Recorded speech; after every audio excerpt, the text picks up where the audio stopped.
প্রিয় বন্ধুরা, নবীজির রওজা মোবারকের সবুজ গম্বুজের উপরে এই জানালাটি কেন রাখা হয়েছে?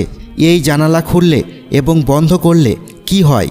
এই জানালার বিশেষত্ব কি?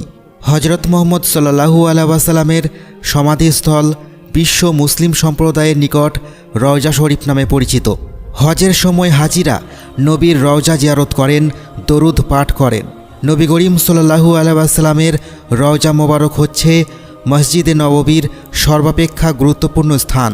উম্মুল মুমিনিন হজরত আয়েশা রাদিয়াল্লাহু তাআলা আনহার গৃহের মধ্যে হজরত মুহাম্মদ সাল্লাল্লাহু আলাইহি ওয়াসাল্লামের পবিত্র রওজা মোবারক অবস্থিত। রাসূলের রওজার পাশে ইসলামের প্রথম খলিফা হজরত আবু বকর রাদিয়াল্লাহু আনহু এবং ইসলামের দ্বিতীয় খলিফা হজরত ওমর রাদিয়াল্লাহু আনহুর কবর অবস্থিত। হজরত মুহাম্মদ সাল্লাল্লাহু আলাইহি ওয়াসাল্লামের রওজা শরীফ জিয়ারতের ফজিলত সম্পর্কে বলা হয়েছে, যে ব্যক্তি মুহাম্মদ সাল্লাল্লাহু আলাইহি ওয়াসাল্লামের ওফাতের পর তাঁর রওজা মোবারক জিয়ারত করল, সে যেন রাসূলকে জীবদ্দশায় দেখতে পেল। সম্পূর্ণ রওজা মোবারকটি এক সবুজ গম্বুজের নিচে অবস্থিত। 1817 খ্রিস্টাব্দে সুলতান দ্বিতীয় মাহমুদের শাসনামলে এই গম্বুজ নির্মিত হয় এবং 1837 খ্রিস্টাব্দে একে সবুজ রং করা হয়। তবে রওজা মোবারকের প্রথম গম্বুজটি ছিল কাঠের তৈরি, রংহীন, যা মামলুক সুলতান আল মনসুর কালাউনের সময়ে নির্মিত হয়। 1481 খ্রিস্টাব্দে মসজিদটি আগুনে পুড়ে গেলে সুলতান আল আশরাফ আল দিন মসজিদটি ইট দিয়ে পুনর্নির্মাণ করেন। তখন তিনি নবীজির রওজা মোবারক সহ আবু বকর রাদিয়াল্লাহু আনহু এবং ওমর রাদিয়াল্লাহু আনহুর কবরও ইট দিয়ে বাঁধাই করে দেন।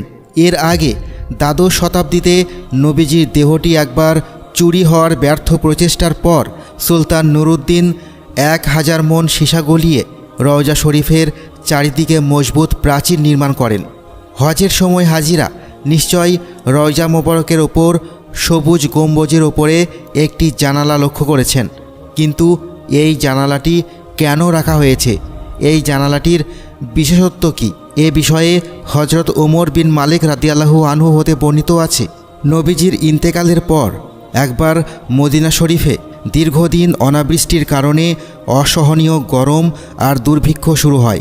তাই মদিনাবাসীরা একদিন হজরত আয়েশা সিদ্দিকা রাদিয়াল্লাহু তাআলা আনহার কাছে গিয়ে নিজেদের সমস্যার কথা উল্লেখ করে বৃষ্টির জন্য দোয়া কামনা করেন। তখন হজরত আয়েশা রাদিয়াল্লাহু তাআলা আনহা বলেন, হে মদিনাবাসী, তোমরা নবীজির রওজা মোবারকের ওপর যে খেজুর গাছের ডাল আছে তা সরিয়ে দাও এবং অপেক্ষা করো।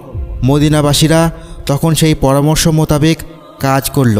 নবীজির রওজা মোবারকের উপর থেকে সরানোর সাথে সাথে হঠাৎ আমরা দেখলাম আকাশ ধীরে ধীরে কালো মেঘে ঢাকা শুরু হয়েছে। অল্প কিছুক্ষণের মধ্যেই আকাশ থেকে এমনভাবে বৃষ্টি হতে শুরু করলো যে আমাদের পথ চলা কষ্টদায়ক হয়ে পড়ল। দীর্ঘ 1 সপ্তাহ অনবরত আকাশ থেকে বৃষ্টি পড়তে থাকে এবং সামান্যতম সময়ের জন্য তা বন্ধ হয়নি। সেই বৃষ্টির কারণে আমাদের ফসলের ফলন আশানুরূপ হয়।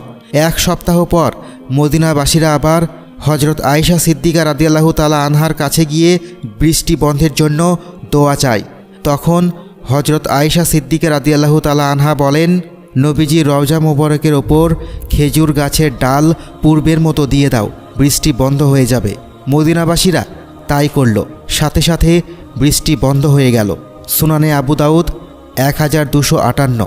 বর্তমানে এখনও পর্যন্ত হাদিসের এই ধারাবাহিকতায় যখনই আরবে কঠিন অনাবৃষ্টি দেখা দেয়, তখনই রাসূলুল্লাহ সাল্লাল্লাহু আলাইহি ওয়াসাল্লামের রওজা মোবারকের উপর এই জানালা খুলে দেওয়া হয়, আর তখন আল্লাহর হুকুমে সাথে সাথে বৃষ্টি বর্ষিত হতে থাকে।